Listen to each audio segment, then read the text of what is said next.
Dalam nama Bapa dan Putra dan Roh Kudus. Amin.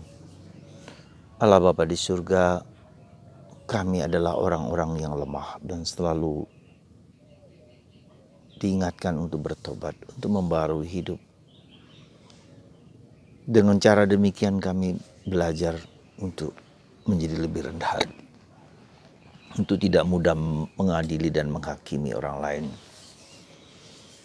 Karena kami adalah juga orang pendosa dan berdosa. Bantu kami ya Bapa, supaya mata hati kami dapat melihat balok dalam hati dan sedemikian kecil untuk berbelas kasihan kepada setiap orang yang kami jumpai, juga terutama ketika mereka berada dalam situasi yang tidak mudah. Terpujilah namamu kini dan sepanjang segala masa. Amin. Saudaraku terkasih dalam Kristus Yesus, dalam perumpamaan hari ini dalam Injil mengingatkan kita suatu warning bahwa kita tidak mudah menghakimi, mengadili orang lain. Entah karena gender, entah karena kekurangan, entah karena latar belakang, entah karena dosa, kelemahan, keterbatasan.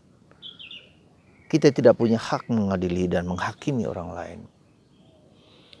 Dan itu harus mulai dari pikiran kita sendiri, batin kita sendiri. Nah, saudaraku terkasih dalam Kristus, jujur kita semua memiliki kelemahan untuk mudah menghakimi dan mengadili orang lain. Yesus mengatakan selumbar mata dalam diri kita, ya, tidak kita lihat. Ya. Sorry. Balok dalam diri kita tidak kita lihat. Yang besar, dosa. Tapi selumbar di mata saudara yang lain kita mudah sekali melihat. Artinya kita mudah sekali melihat hal-hal kecil dalam diri orang lain menjadi alasan kita untuk marah, untuk kecewa, untuk mengkritik, menghakimi. Tapi ketika kita memiliki dosa yang besar, kelemahan yang besar, keterbatasan yang besar, kita mudah memaafkan. Nggak apa-apa. Ya, nggak apa-apa.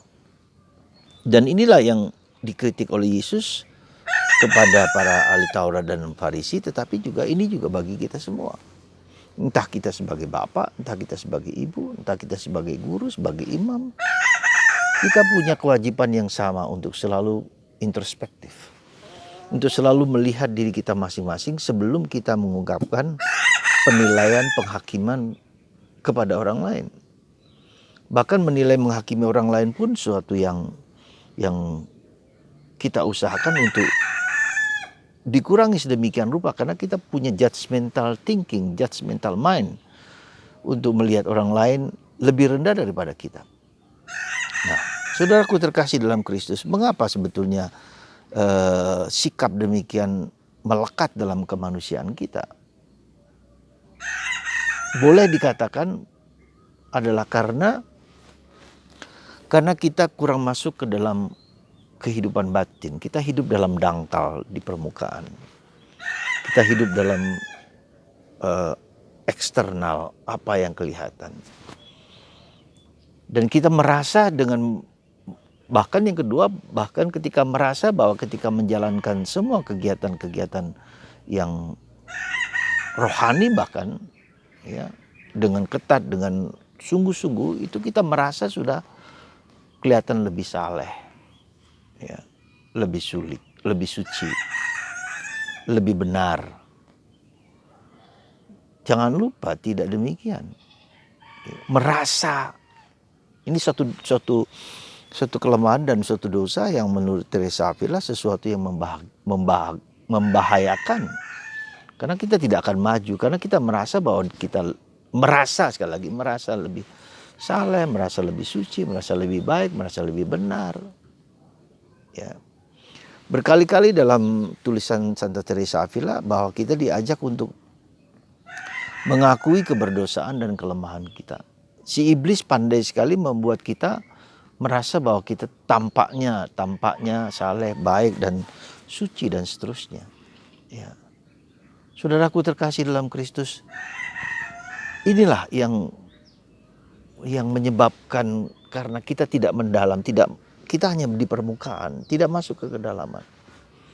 Kalau kita masuk ke kedalaman, kita masuk kepada motivasi, ya, kepada kemarahan, kekecewaan, dosa-dosa kita yang begitu banyak, yang seringkali menggocoh, mendorong kita untuk bersikap egois, untuk bersikap sombong, menganggap diri lebih tinggi dari yang lain atau orang lain lebih rendah dari kita. Jadi saudaraku terkasih dalam Kristus, inilah suatu boleh dikatakan suatu gejala, suatu hal yang harus kita waspadai bahwa hidup kita dangkal. Bukan hanya dangkal dalam arti fisik, tapi lebih ke dalam. Jadi kita tahu dalam bahasa Jawa, orang yang bijak itu seperti apa? Seperti padi yang semakin berisi semakin dia menunduk. Tapi ketika padi itu kelihatannya bagus tapi dalamnya kosong, dia akan terus tinggi ke atas.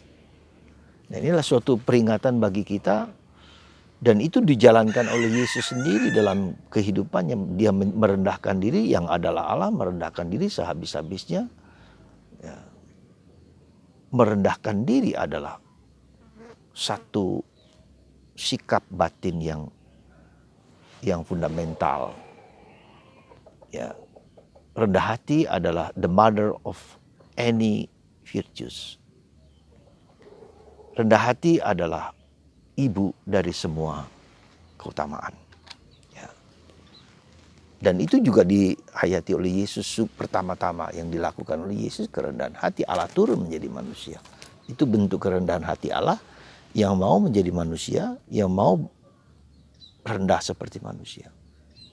Saudara, memang tidak mudah, tetapi saya yakin ketika kita bersedia dan mau untuk masuk ke kedalaman, maka kita akan jauh lebih rendah hati. Ya, akan jauh lebih rendah hati karena kita tahu bahwa kita juga adalah orang-orang berdosa. Bahkan lebih daripada orang-orang yang kita lihat. Saya sebagai pastor, sebagai biarawan, Anda juga sebagai bapak, sebagai ibu, sebagai kakek, sebagai nenek, ya. Mari kita melihat keberdosaan kita yang kita mohonkan untuk disembuhkan, dibebaskan dari Tuhan. Semoga Anda dan saya dan kita semua tergerak untuk mohon rahmat kerendahan hati di atas segala sesuatu. Amin. Saudara, pada kesempatan ini saya mengajak Anda untuk mohon terus-menerus doa kita bagi orang-orang yang saya sebut sebagai orang LGBT, ya, sebagai lesbian, gay,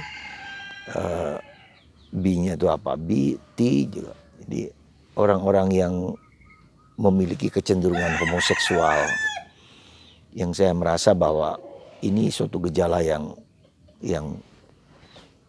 tidak tepat gitu loh.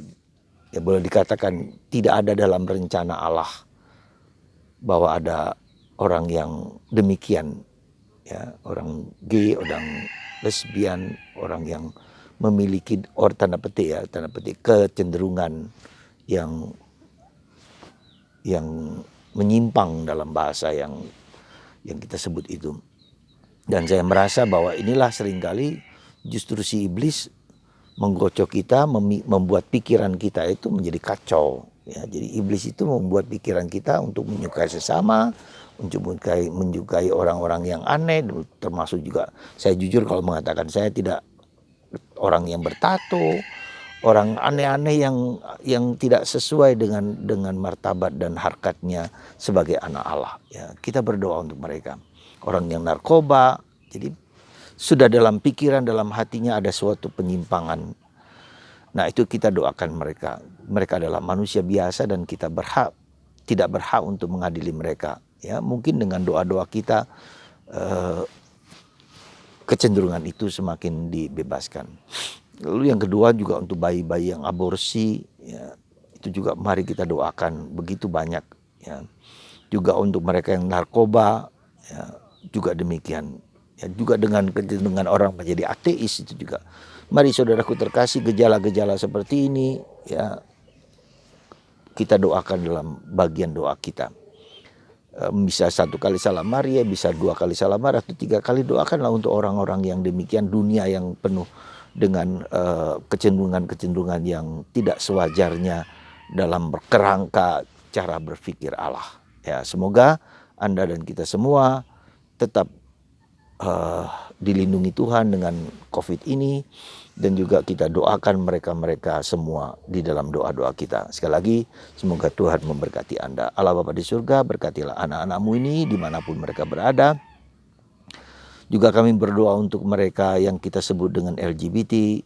Semoga Tuhan, mereka narkoba, mereka yang ateis, yang tidak percaya lagi pada Tuhan, yang meninggalkan Tuhan, dan segala sesuatu yang tidak berkenan di hati-Mu. Bantulah, doakan mereka semua. Semoga Engkau selalu melimpahkan berkat kepada mereka, mencintai mereka apapun juga yang terjadi pada mereka.